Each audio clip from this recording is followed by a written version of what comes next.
In the heart of southeastern Nigeria lay the quiet village of Umuok, a land known not for wealth, but for wisdom. Its fame was not written in gold or silver, but in the purity of its customs and the dignity of its daughters. For generations, virginity was a crown, worn with pride.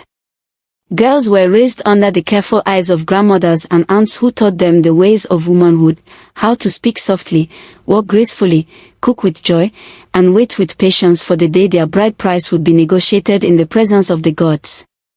The festival of the white cloth was the highest honor for a young girl. On that day, maidens paraded through the village with white wrappers, barefoot, heads high, hips swaying like the river reeds, surrounded by ululations.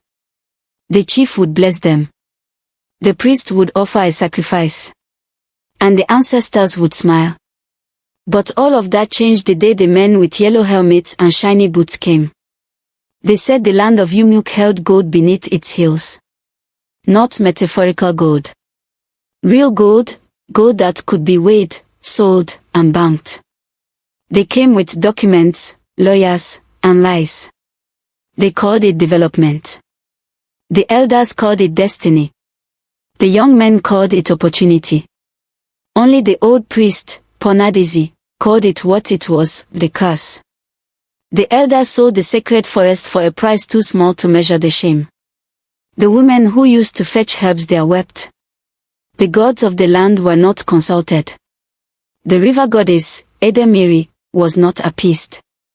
And when the bulldozers arrived, they did not just uproot trees, they uprooted the soul of Umuok. With the miners came workers. With workers came money. And with money came the slow, oily decay of culture. The first hotel was built beside the stream. A bar followed. Then came the lodge. Soon, girls from neighboring villages came to dance, to serve, to entertain. And when the daughters of Umuok saw what their guests were earning, temptation turned to imitation. Virginity became a joke. No virgin go cook soup, one girl laughed. No virgin them they marry again, another snapped. Mothers, once guardians of virtue, changed their tune. Ego be you life, they said. Money is life. They began to whisper to their daughters at night. If you don't open your eyes, hunger will close your destiny. One by one, the maidens dropped their white cloths. The festival of the white cloth was cancelled due to lack of participants. The shrine where girls once swore oaths of purity became overgrown with weeds. Soon, there were no virgins left in Umuok.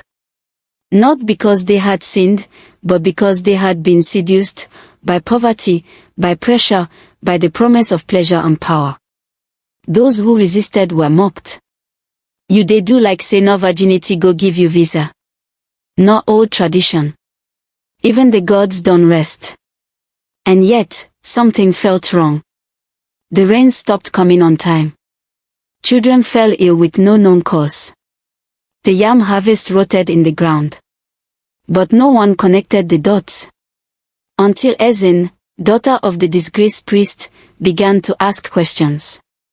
But her voice was still a whisper in a market of shouts. For now, the gold glittered and the people smiled, blind to the darkness that was slowly settling over their souls. Ezin was different. She walked with the grace of a river spirit, her eyes always cast downward, her lips sealed like the ancient pots in her father's shrine. Her skin glowed with the innocence of untouched youth, and her voice was rarely heard except in prayer. She was the last virgin in Umuok. Not because she was sheltered, but because she had made a vow to honor the gods, protect her lineage, and wait for the one her spirit agreed with. Her father, Ponadisi, had trained her not just as a daughter, but as a priestess in waiting. Her mother, though won by struggle, kept hope alive in silence. But outside their compound, the world had changed. Girls her age now wore city clothes, cheap wigs, and laughter dipped in mockery. They mocked her every move. Virgin Mary. How market? You still they wait for suitor. Them they marry museum. One by one, her friends disappeared. Ngozi went to Onitsha. Amoka to ABA. Nkechi to Port Harcourt. They returned with makeup, money, and men. Even her mother began to crack. One day, she cornered Ezin in the kitchen. "My daughter, what use is all this purity if we cannot eat? Look at our roof. Look at our sandals. Hunger does not respect dignity." Ezin's heart broke. It was one thing to be mocked by peers, another to be doubted by blood. The final blow came when the elders gathered to address the strange drought and misfortunes. A diviner from outside the village was consulted. He declared that the gods were angry because of imbalance, that only one virgin remaining among fallen daughters was disturbing the harmony. The elders agreed, Ezin must be deflowered or banished. They offered her money. A young chief even offered marriage. She refused. That night, her family's only goat was killed. The next, her father was stripped of his title. Her siblings began to fall ill. Whispers turned to accusations. She is the curse. Her purity has become poison.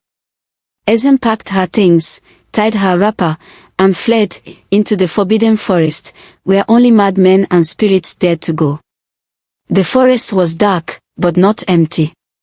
Ezin wandered through thorns, tears soaking her wrapper, her feet bleeding, her heart pounding with fear and prayer.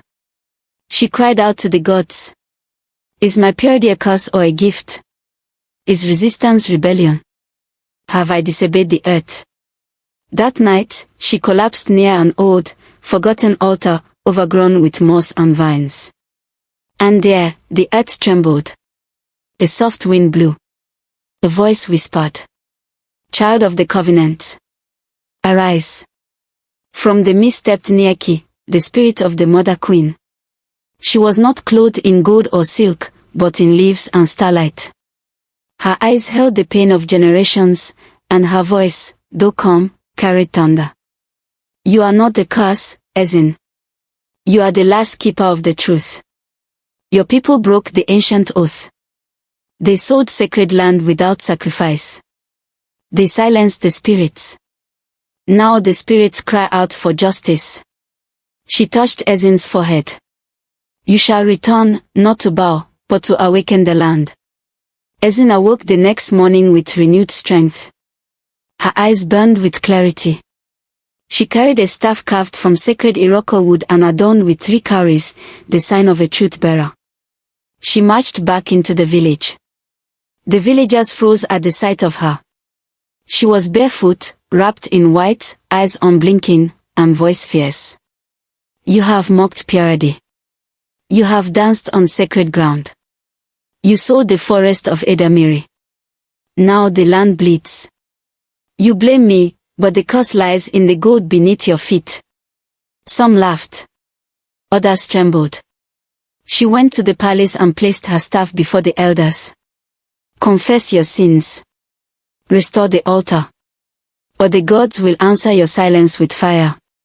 The chief laughed. But that night, his firstborn son went mad. He screamed of snakes under the bed. The next morning, the river turned red, blood red. Panic spread. Children began dreaming of ancestors wailing. The crops began to smell like death. The women who had once laughed at Ezin now begged her to pray for them.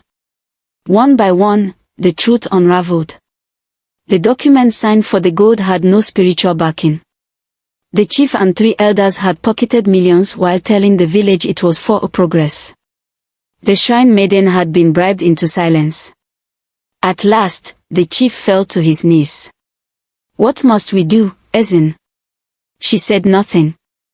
Instead, she led the women, hundreds of them, into a march of cleansing.